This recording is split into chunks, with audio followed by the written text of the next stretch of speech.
Doctor Ambedkar சட்ட பல்கலைக்கழகம் தரமணியில் இருக்கக்கூடிய வளாகத்துல கேர்ள்ஸ் ஹாஸ்டலுக்குன்னு 2 பிளாக் இருக்கு. அந்த 2 பிளாக்ல 150 ரூம்ஸ் இருக்கு. அந்த 150 ரூம்ஸ்ல ஒரு ரூமுக்கு 3 பேருன்னு ஏறக்குறைய 450க்கு மேல மாணவிகளை அக்கமடேட் பண்ணி வச்சிருக்காங்க.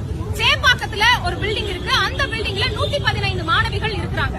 இந்த நிலைமையில சேப்பாக்கில் இருக்கக்கூடிய ஹாஸ்டல் பில்டிங்கோடைய தன்மை கேள்விக்குறியாக இருக்குன்னு சொல்லி அந்த 115 மாணவிகளை எந்த ஒரு முன்னறிவிப்பும் இல்லாம இந்த வளாகத்தில் இருக்கக்கூடிய ஹாஸ்டல்ல அக்கமடேட் பண்றாங்க. இப்போ ஏறக்குறைய 600 மாணவிகள் இருக்கிறாங்க. அவங்களுக்கு வெறும் 48 ரெஸ்ட் ரூம்ஸ் தான் இருக்குது. பெண் பிள்ளைகளுக்கு ரெஸ்ட் ரூம்ஸ் எந்த அளவுக்கு முக்கியம்னு நம்ம எல்லாருக்குமே தெரியும். அப்படி இருக்கக்கூடிய நிலைமையில